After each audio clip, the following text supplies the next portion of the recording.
Bin. I really, you know, we talked about the Xiaoxu counter picks. I do wonder whether they actually open themselves up to that as JDG in this series, because if there's one player that I don't want to be, if you'll excuse it, cheese counter-picking into, it is Bin. I don't want to be, especially with the amount of investment that he gets from the team at, I would say, at BLG's more successful points when they are really on. So we banned Bart. Jarvan and Rumble, both up and available. I think as JDG, you know, you're probably getting Karma. That is, again, something we have not seen yet. And BLG instead decide we're going to pick Ezreal, which enables more of that playstyle. And I think is also a decent takeaway coming in from JDG's side. So I am kind of just wondering what they're going to pick basically the two most important champions right now from a pro play perspective, just from pick ban. The Ezreal, on the other hand, does function really well stylistically for BLG. Viper does like to play at 1 million range while the rest of his top side goes in. He's really favored things like the Varus, really favored, of course, things like the Ezreal. Giving up Jarvan Karma doesn't feel good, but it does stick in BLG's wheelhouse, what they've been comfortable with so far. Okay, whew, thank God. Thank God I waited that timer out. The Seraphine lock in alongside that, also fulfilling an important function here. Because Ashe is banned and Seraphine is taken, we are not going to see Ashe Seraphine, which is a breath of relief for both rosters. Maybe. Ezreal Seraphine has also been really dominant as a 2v2, so something that's going to be able to match the Karma in the lane. I typically would like to see a lot of skirmishers, so Xin Zhao, Pantheon still up and available, but really, honestly, you're playing into Jarvan. I would not be surprised if they try to pick something that's going to give them a little bit more agency. The Vi is going to give them that pick potential, which I think is really punishing against a champion like Karma. If Karma's out of position, you can just snap engage onto her and she is dead. So right now from JDG, with a Jarvan, you can play early, and I think you can also play a little bit more volatile solo lanes coming in. So I wonder what they're going to be prioritizing, whether or not they're going to be looking to grab Gala, his champion, or just try to grab one of these mid laners that are kind of fairly blindable. Gala gets Jhin locked in for him. I do fall on in the caster camp. It is divisive of hating Jhin, which I think is actually the more popular camp. I am not a big enjoyer of a blind Jhin lock-in when you don't know the top side of the map. BLG, however, are not exactly huge Sion players. I mean, it's not like Bin can't play the champion, but if there is a team that is going to let Sion not be picked into a Jhin, it's going to be BLG. And so now we get into the second phase, and a couple champions. We see Ahri is being taken away. A lot of mid lane focus here in this series, and especially from JDG's side. Orianna, Annie, and Ahri. Ryze starts to become really impactful, especially if his another lane partner like TF is being taken away. I just think having the Ryze being so tanky does make Jin's life a little bit harder, and if we're going to be ganking mid a few times, we're talking about the mid jungle 2v2, I do think that taking that away from JDG is something that's going to be rather important. Right now, BLG's composition is really flexible in what it's able to accomplish, but doesn't have like a strong urge to do one thing or the other. So it is really going to be these solo laners from BLG that are going to give this composition shape. And that also means that in most cases, they're going to be prioritized. We're going to be playing through Knight or Bin as identities for the comp. Yes, Shun is going to be on Vi, really important for finding engages, but where are you going to find the thing that brings your whole composition together? That's going to be through the solo lanes, and specifically through the mid lane likely, as we've seen so much focus on it from JDG. That's what they are expecting at the very least. Rumble ban at the end here does give us a good possibility of having a spicy top lane matchup, as Rumble, the big power pick up there, now taken away. But it's up to JDG.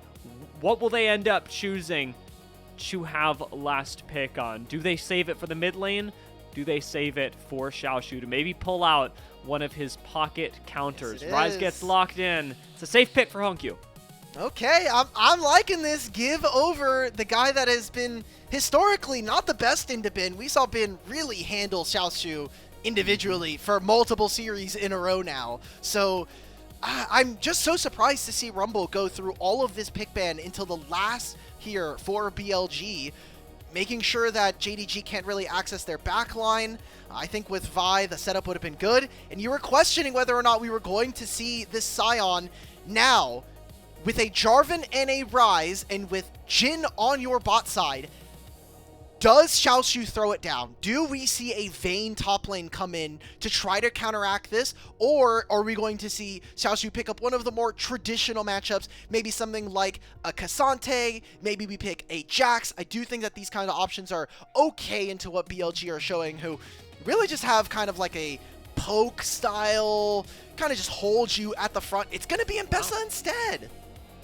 Okay, I mean, the Mbessa, not a hater of Mbessa by any means. It is Xiaoxu's most played champion, but is it the most effective thing that you could have picked into Scion, given what JDG had, given that they held off on this top lane pick? Is Mbessa the pick to bring this together? I do think for JDG, what they're doing here in this game is that they're going to be playing a lot from range, which is going to be very good for their team. I think what we're going to see here in this game number 1 is how important setting up your battle lines are when we're talking about Karma Poke and even things like the Ryze versus an Ezreal and an Aurora. These kind of these 4 champions are going to be interacting a lot when we're talking about mid-game and standing off around objectives. And so far, BLG, I think that their setups around Dragon and around some of these bigger fights later into the game aren't the cleanest. So that's really where JDG have taken advantage of a lot of different teams, and that has been a stylistic add that Tabe has always brought to his teams. The setup around Drake especially going to be important with the Aurora and Vi synergy, as opposed to what we're getting out of Ryze Jarvan on the other side. You mentioned it just before draft, but JunJia and HongQ have been working together really well, and of course Vi and Aurora bring a lot of damage, but I do wonder whether just the simple fact that they bring that damage, bring the ability to burst somebody down, will actually transition into plays that we see on the Rift, or whether it'll be JunJia and HongQ who can start so many more plays, who, especially with HongQ being on Ryze, have a little bit of global presence to throw in there as well. Well, we are heading into game number 1 here. It is the Tabe Bowl as usual, and it is BLG versus JDG here in the home arena.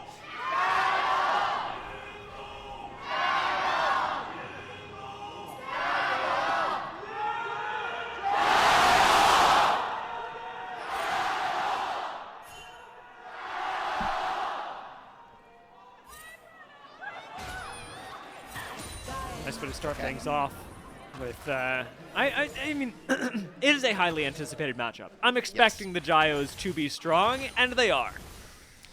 I mean, it's the first versus second seed. How could you not love it? It's looking really good already. As we get through this game, we do see an early ward on the Raptors. Good expectation from BLG that there is going to be some kind of invasion. JunJia going from blue straight to Raptors.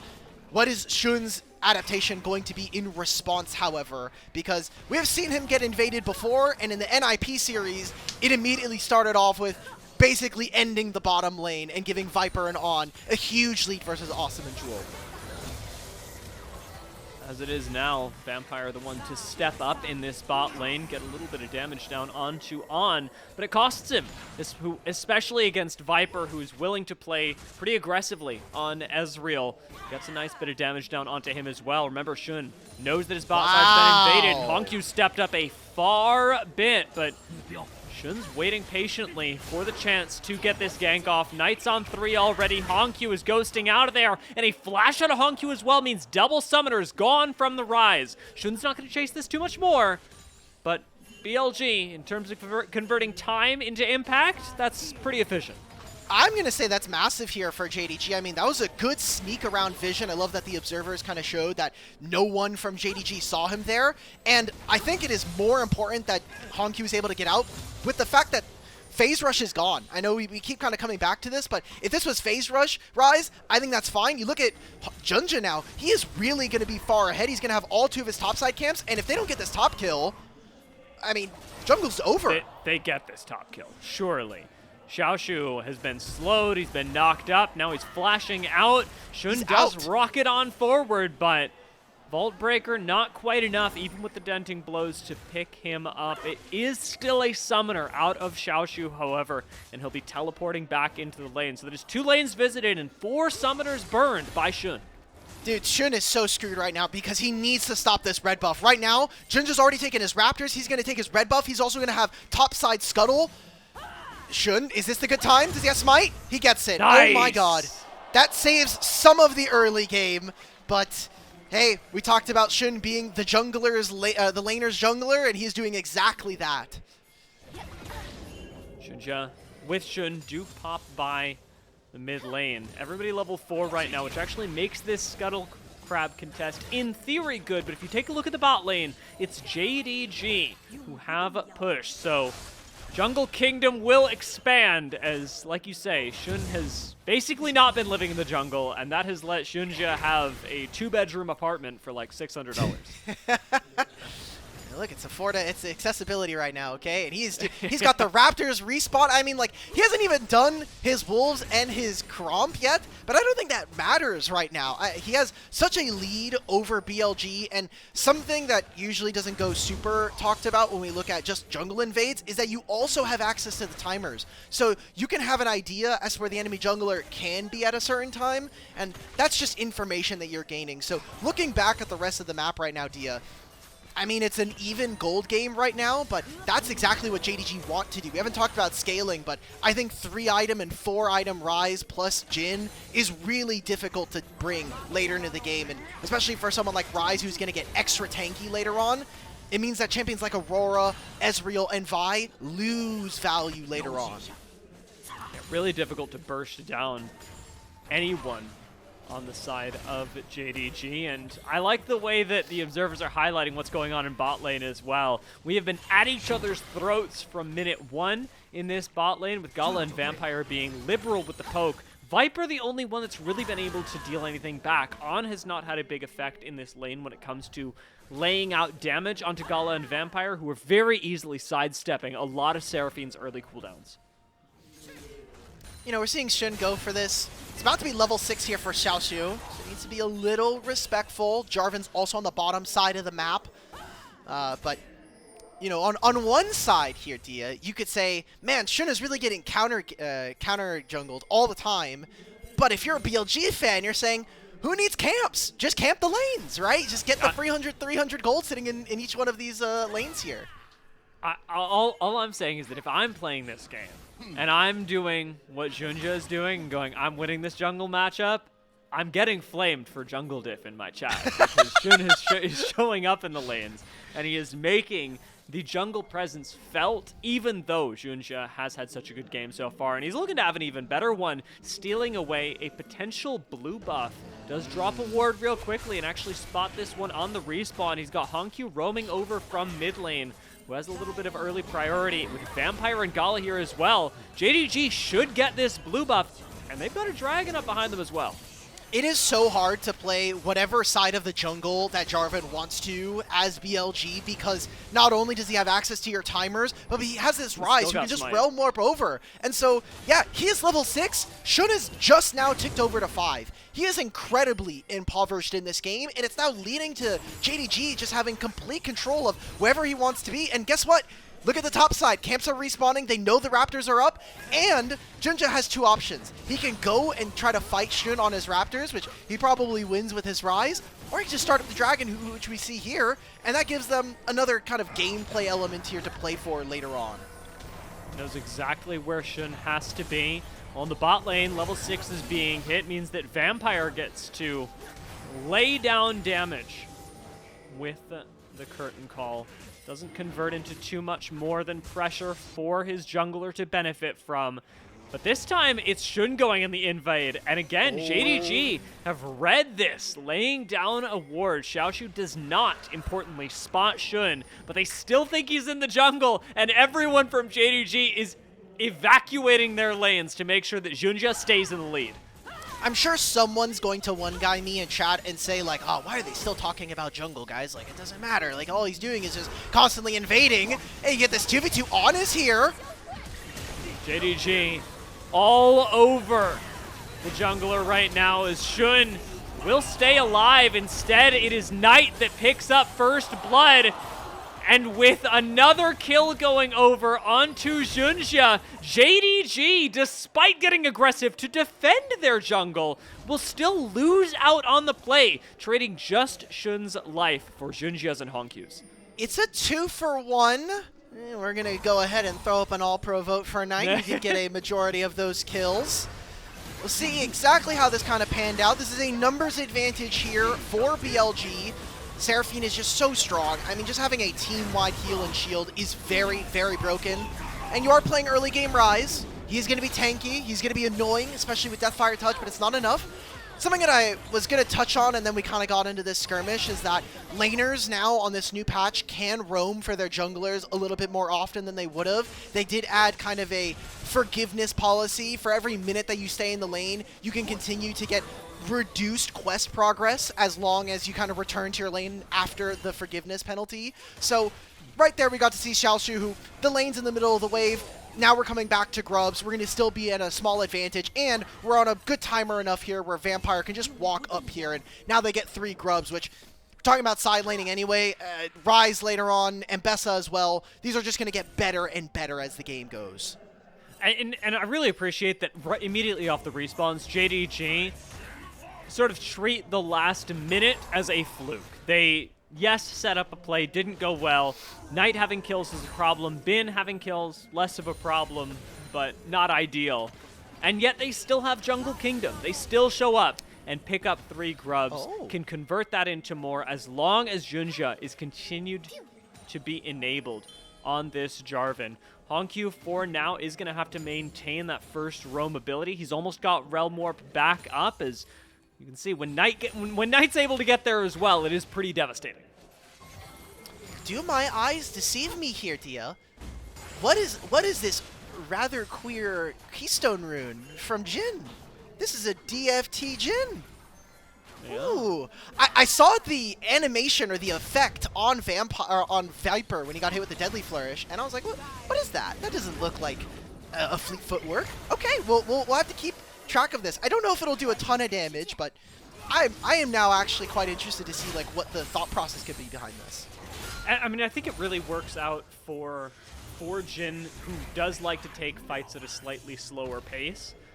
Because he can walk around, dance around, throw out a lot of cooldowns from distance, this arguably makes Gala more impactful, but like you say, we'll see how it actually plays out here and how Gala wants to play around it or not. Is it a laning choice? Is it a late game choice? I think it is a late game choice. Oh, let's get TP'd on. Shun's here again, and actually could go for this. He's level 6 on Vine. Insta-flash out of HongQ. Respects. And he gets the, I mean, that's just going to be Knight who gets this wave.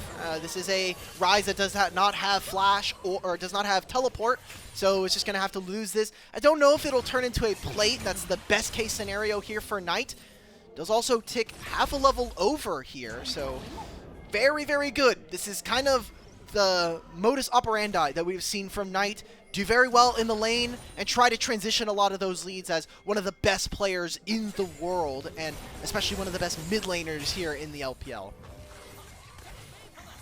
Bin's gotten a little bit more time with his jungle than he might be used to, but still, it is just playing Sion. Encore is going to clear the wave, and BLG don't really get too much in the bot lane, are going to continue being harassed. Fortunately, they use the extra time they've got by having no wave under their tower to roam into the jungle and back up Shun. It looks like BLG do want to fight for this blue buff, and the smite going down, it'll actually be on. This secures the blue buff. Shun still wants the fight though. A lot of damage coming out of Knight, and JunJia deleted off the rift as BLG continue forward with a flash out of Vampire. The play will end, but BLG up 1-0, and they kept the blue buff. That is a really important fight. It might look like it is just a blue buff, but look at the inventories of our junglers here. If JunJia gets this blue buff, he's probably also going to get the bottom side scuttle, and then he has his quest complete. And that's a smite that you're never winning if you're getting into a battle versus the enemy jungler. So really, really tight timing from BLG to not only win that, but also secure their first dragon of the game. This prevents potentially a big snowball continuing from the jungle early on. Equalizing the dragons. Gives Shun the opportunity to go back and actually farm some of his jungle again. Still about 18 CS behind, but now that that's all well and good for BLG, JunJia is still going to come in and secure the Scuttle Crab in the end and look for a little bit of revenge. Look to deny as much for BLG as possible. He needs to stay ahead or JDG's early game is going to evaporate. Invades, Smite goes down, and it's Shun that gets it. The fight for the Grump not going the way of JDG.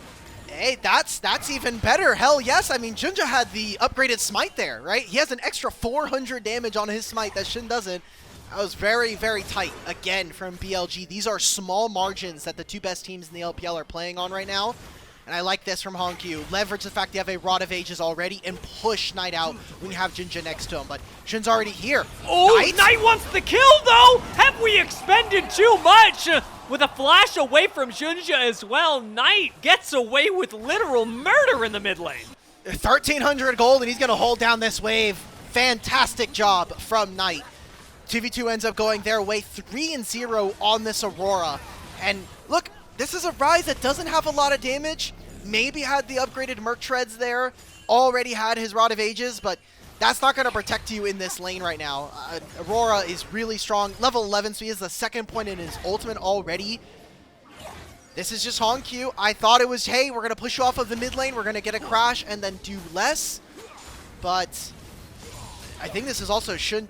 No, Shun wasn't even here. Never mind. This is just Knight being the GOAT. All right. Fair play. Allowed. Yeah, I mean, there's a reason why we're talking about him for All-Pro, and it's plays like that where Knight has been able to position up so confidently, get or create plays where there needn't be one, where other players wouldn't see one. Turns into a nice bit of gold going BLG's way. Even his first tower will fall in the favor of JDG. The game as a whole, pretty even. And let's think about that in the context of how this could go. We're 15 minutes into the game. Dragon's coming up in another 3. We're entering mid-game territory. Who's the big winner here, Al? I would say right now JDG are still fine. It's obvious that there's a big gap in the mid in terms of gold, but Ryze, like I said, 3 and 4 items. We're kind of looking at him and Gala to be the big impact champions later on. And I'm kind of looking at these next couple dragons, obviously, as what is going to dictate a lot of this. We are having Xiaoxu move over preemptively. Uh-oh. Encore only connecting onto JunJia. He's absorbing a lot right now. I think the unfortunate part of it, as I was trying to juice up the Jarvan, is that nobody else is there to deal the damage. He may have absorbed a little too much. We may have soaked a bit when we needed to squeeze, and team just wasn't there. I mean, we have a Youmuu's here for the Jhin. It's going to be some early damage, and the mobility is great, but you're just not really going to match a Trinity Force from Viper this early on. So what I was going to say is that I like this state of the game for JDG, but now with that kill and the Herald, with Knight getting all these plates by himself topside, and the fact that BLG will have a Herald that they can use during this next fight for the Dragon or later on, this is where I think we could start to see BLG leverage a lot of that strength and start to turn this into a game that is looking like a win.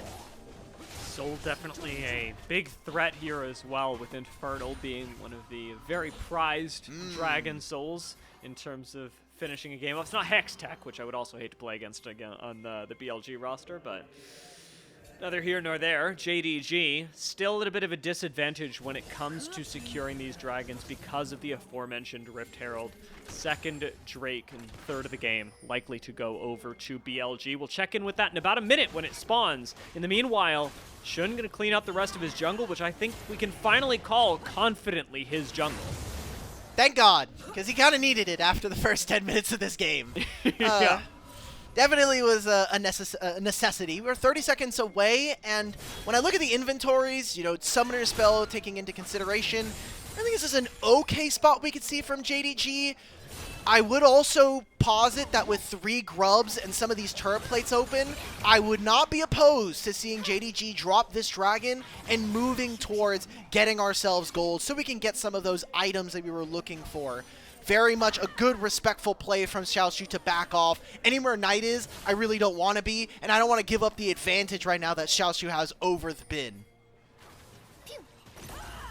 BLG not too keen on leaving an opening on Knight either, making full use of the fact that he is the most powerful player in this game right now. It will be BLG that trade the dragon away, as this is being taken by JunJia in a slightly unexpected turn of events, but one that still gets Knight further ahead. And if you're looking for a win con on BLG, look no further. Yeah. Do I have time? There's a Herald being spawned. I'm seeing Ryze is hovering. Bin has no TP. This could be a play for JDG if they really wanted, but Knight is here, man. He's level 13. He has 2 items. Surely we are not fighting this as JDG. Okay, so here's the spiel. We're good. We have hyper carries in the game. Those are usually your big AD carries that scale later into the game. I like to consider Jhin as a ultra carry because he really scales very large AD amounts with his passive, and DFT actually has a more positive interaction with AD than it does with ability power. So I am quite interested to see what Gala is able to do when he is like a 600 AD Jhin and he hits you with DFT, and the burn then increases to 75%, and he kind of rips apart your team. That's like a very much a kind of a late game fantasy, but that's maybe an experiment that I'm willing to kind of look into later on. And BLG probably not too opposed to getting to late game either. I mean, obviously you'd love to, as any team, close out a game at around 25 minutes, but you know, BLG's composition, it's not like it doesn't function in the late game. You have Sion, you have Ezreal. There's a chance that both of these teams are very willing to handshake a late game scenario, not get too aggressive to try and close things out in the mid game, because they both believe in their individual pieces. Gala cleaning up waves in the mid lane right now. We're going to keep tracking his items, as right now he's got 2 completed on his way to his 3rd.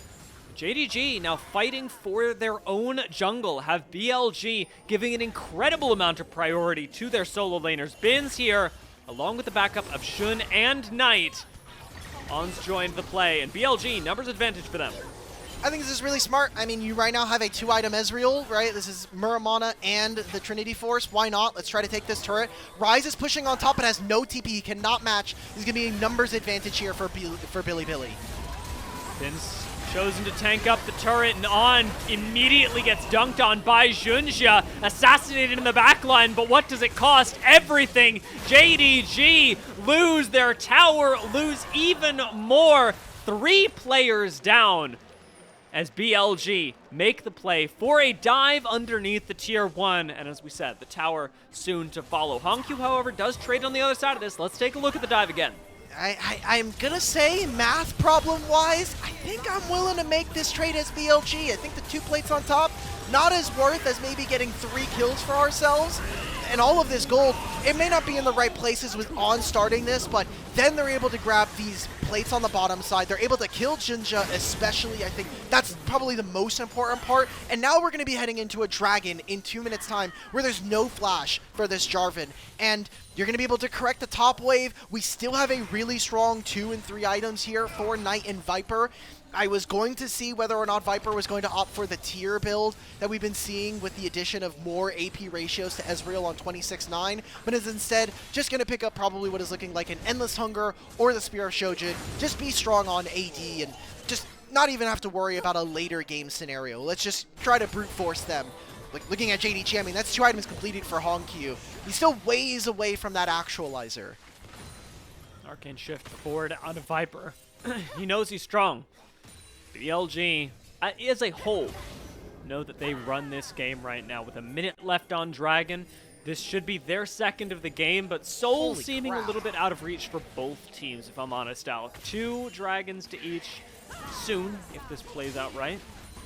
Would make that pretty impossible.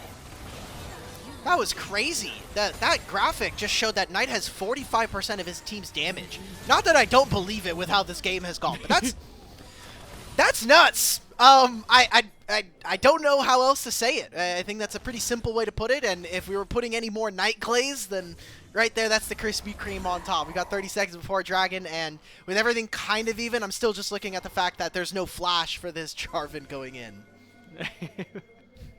In case we're not slamming this point home enough. Nope.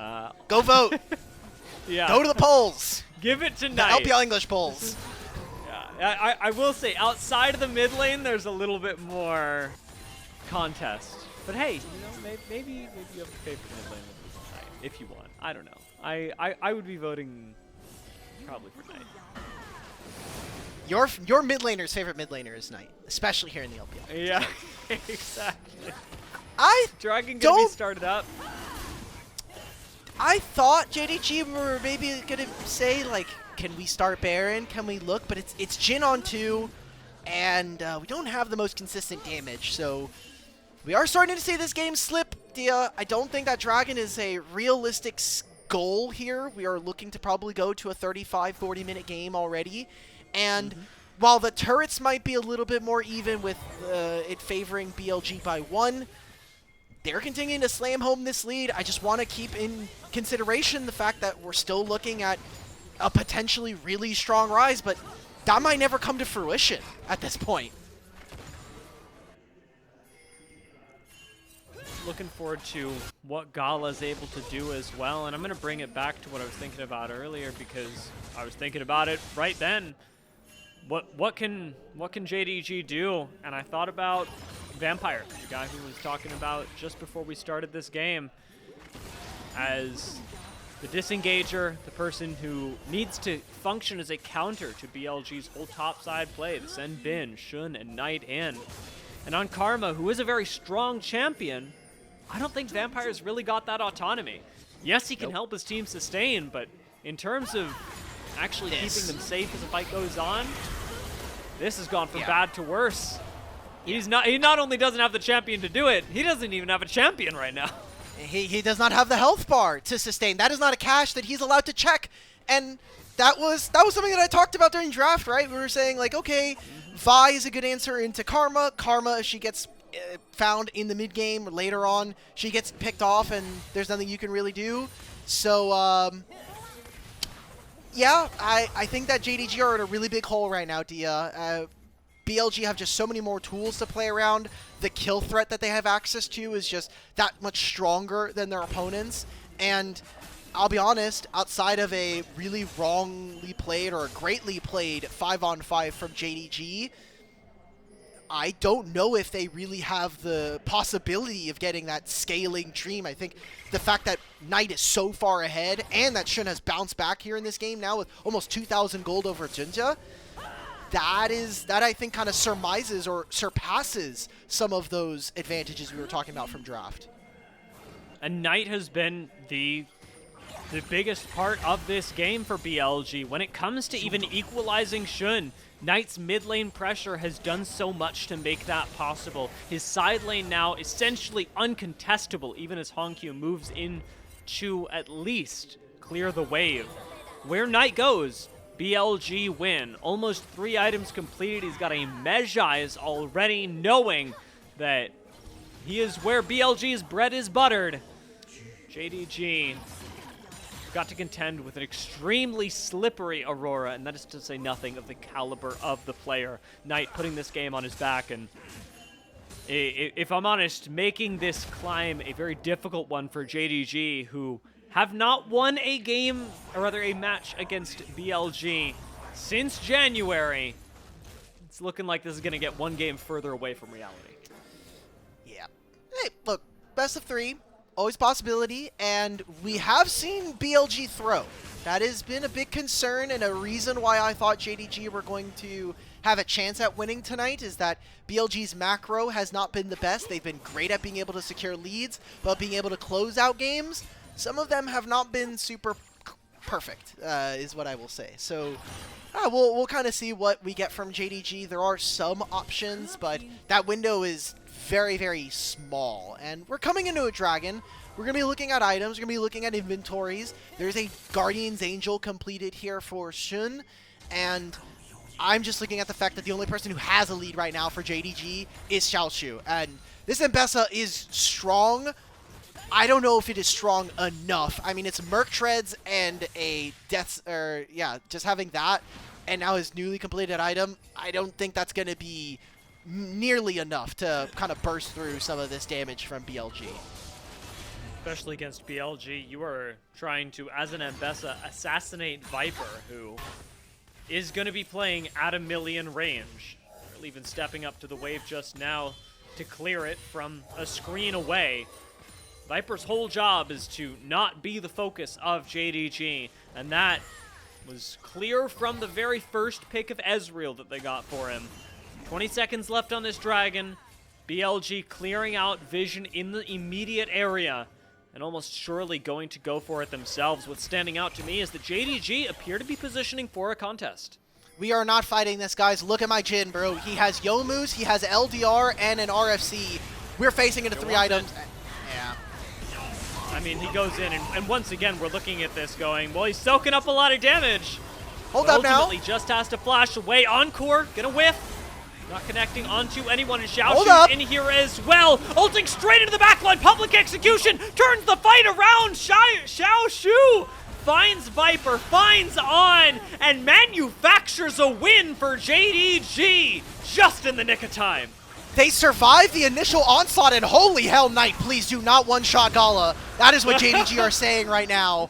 They survived the initial burst from BLG. They then get to say, hey, you're down cooldowns. You tried to make this pick onto one of our players. JunJia escapes. By the way, no Guardian Angel for this Jarvan, and that's a Dragon, and maybe even the Baron. There are TPs going mid. Gala and HongQ need to get here in time for them to be able to finish this objective. Not seeing it happen in time. Bin really wants to contest this. Health bar still pretty low on JDG. Knight could make something happen. 5 seconds until the Between Worlds is back up. 25% health on JunJia as the Baron will get smote by JDG. And JunJia, focused down now. He's done enough for his team, securing the Baron. Xiaoxu doesn't want the fight to be over there, wants to continue it as Viper shows up this time. Xiaoxu will not be on top of him, takes out his support instead. Viper goes for HongQ and will take him down as Knight gets chased out by Xiaoxu. It will be another kill that won't go the way of JDG.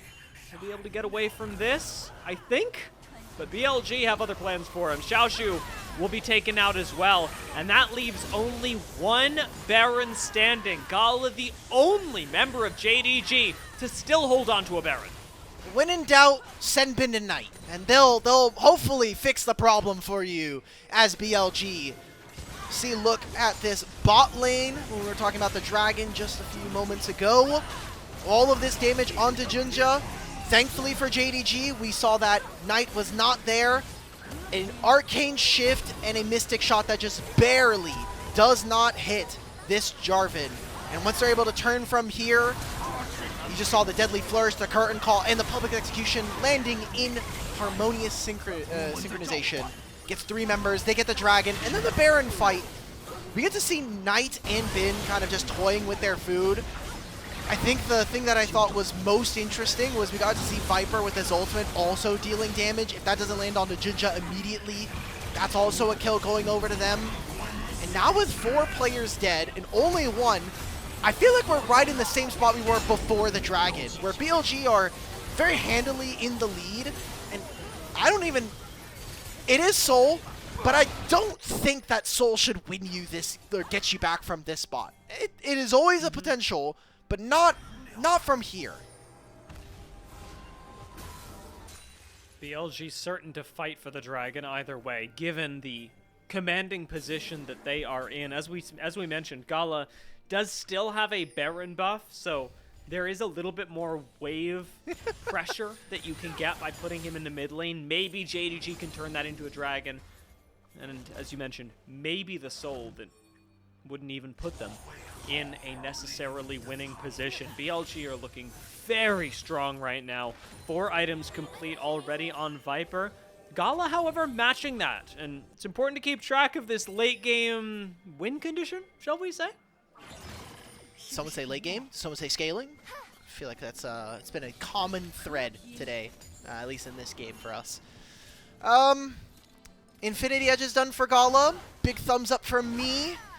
I am, however, seeing a 20 stacks Magi's, which is a very much a Knight tendency, just building the Magi's Ego Stealer and just taking away the possibility for the opponents to be able to fight him. He got a lot of stacks in that Dragon and the Baron fight, so JDG, I want to see some problem solving. I want to see how we are going to get around this Aurora.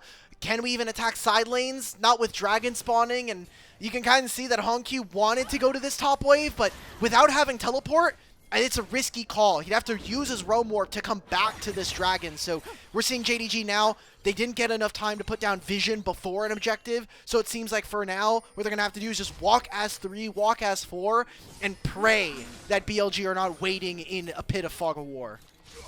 JunJia flash being up is the perfect recipe for a JDG fight win. Not in the way that you typically think of it, because JunJia has been using flash more so to reposition after he engages, just to try and survive a little bit longer and give JDG the chance to turn things around. JunJia's job has been go in, take as many cooldowns as possible, and force an advantaged fight for JDG in terms of the timings.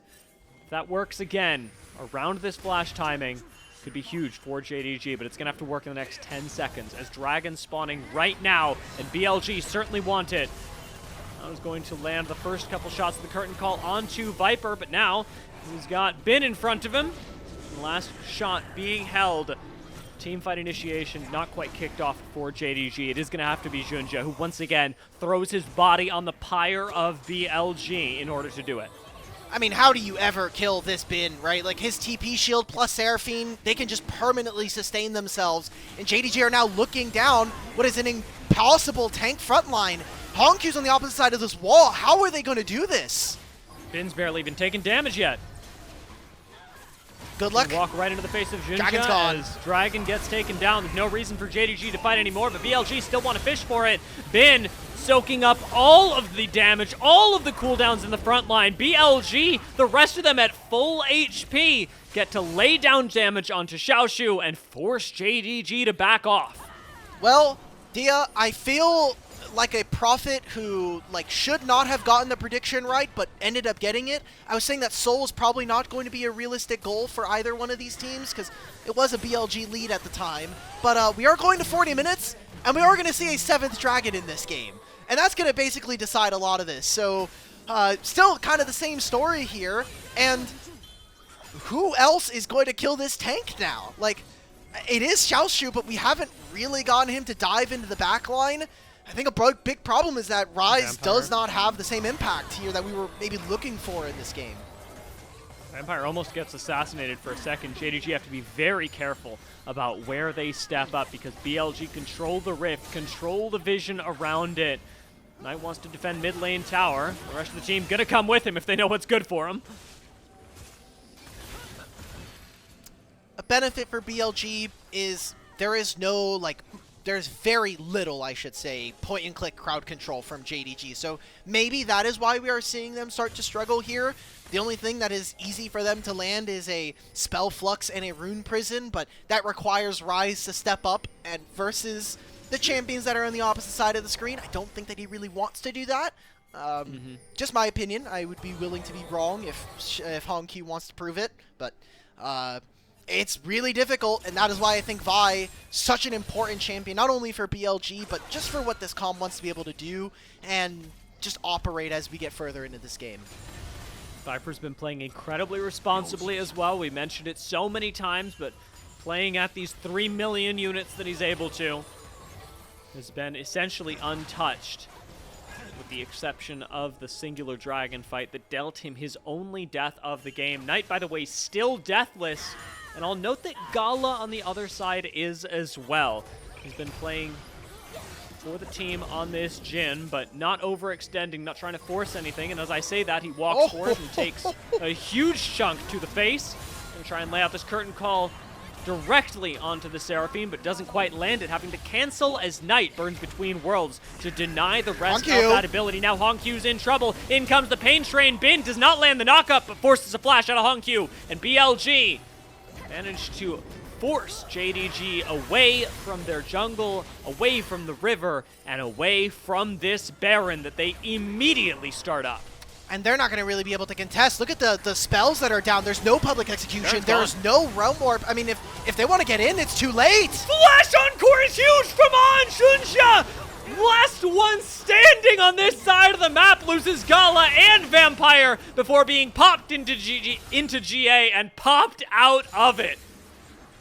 I think you were right, Dia. I think GG is the word or the acronym that I would use here. They're going to fish for HongQ between the turrets. It's between two ferns, but this one has a little bit more crystals on it. They're going to have Baron, and if they don't end the game on this push, they sure as hell are going to win in a minute and a half's time when the soul spawns. Xiaoxu is ceremonially there to watch the turret go down, but he can't do anything here. Even God's own public execution would not change the fate of this game for JDG. BLG and JDG since January have been inevitable, and it will be once again as another game gets claimed by BLG. Nexus gonna go down, and game 1 goes to BLG, even in the face of a JDG that looked like they were coming up. They did such a good job early of being able to track Shun. I just think that they kind of fell apart, especially that death from HongQ in mid lane, I think kind of broke the game for JDG. It made it really difficult for them to have side lane pressure. Aurora can have like some kill threat later on as they get into side lanes, but a lot of what I was banking this draft from JDG being able to do is that they're very tanky, right? Like, this is a Ryze that is going to have Rod of Ages giving him infinite HP. The Seraph Shield is there as well. He got upgraded Chain Crusher, so everything was supposed to go well, but HongQ was down way too early, and as you had mentioned, anywhere Knight was, JDG did not want to be. They were like, nope, we are not playing on the sides. We are not going to play for this guy, and whether or not you think that was a good decision or not, we saw that BLG just got to do what they wanted to all over the map, thanks to their mid lane advantage. Yeah, I mean, Knight was the most proactive member of this team when it came to creating advantages, and I'm even going to call that back to the dynamic that you mentioned really early on. Shun's getting invaded, Shun's losing everything, and he's also ganking for Knight. And I don't that's not a Shun call. That is a Knight seeing an opportunity to make something work. It worked incredibly well, of course, to get this Aurora ahead and then be able to turn around plays like the ones that JDG wanted to make. We did see a glimmer of hope from JDG, though. I mean, around that Dragon fight, it wasn't an accident. BLG were not feeding face for a minute and a half. They were genuinely playing for a dragon, and yet JDG were able to outplay them. There was still hope for this composition, but as the game got further and further on, the tankiness from JDG meant less and less. Also, that was a very expensive draft in terms of Fearless when we're talking about like draft economy and what powerful champions. As JDG, you just lost with, I think, two of the best champions right now. Maybe with a nerfed Karma, you probably take her down a little bit in value, but Jarvan being gone, that was one of JunJia's most played champions this split and across the year. Karma now gone as well. Ryze, a big champion, especially for HongQ. So that was a big loss, I think, for them. And the gold graph, barely 1,000 gold lead here for JDG, whereas BLG were able to tank a big portion of that. And you can see that dragon fight is where that small canyon there started to appear. But aside from that, it was all BLG, all Bilibili. Yeah, they were in massive control of this game. And the way that BLG played it as well is in the face of an incredibly aggressive JunJia, who I will note ends the game at 1-6-5. Despite the early advantage that JunJia got, JDG or him, I'm not really sure who it comes down to, but we're unable to execute on it. And I'm really not sure where to put this for JDG, because if you clip just the first 5 minutes of the game and ask me who wins, I'm saying JDG, and yet BLG were able to turn this around. It's tough because we can look at this as commentators, and we have the privilege of being able to go, well, BLG just did things really well, and that's what won them the game. But the JDG coaching staff, they don't have that privilege. They don't get to go, well, BLG just played really well, so we lost. Like, they still have to find a way to make this a winning matchup next time. And coming out of this, I'm not sure exactly how JDG fumbled those first 5 minutes. If it makes you feel any better, a lot of teams have had to come back after a couple games and go, well, they just kind of outplayed us, guys. I don't know. Like, there's a little bit more we could do, you know. Review could be a little bit more in-depth than that, but what are you to do when you just see your mid laner walk into Raptors and then die and give over a lot of the big lead? What do you do when some of this is supposed to be a poke composition? In my mind, I think that JDG is trying to play like a dive strategy, but not really having the opportunities to do that. I mean, what side lanes are you diving with Jarvan and Jhin? Are you going to go against the Ezreal and the Seraphine? Highly likely that's not going to be the case. Are you going to be diving Sion? Well, more often than not, you're probably trading 1-for-1 at the very least thanks to his passive.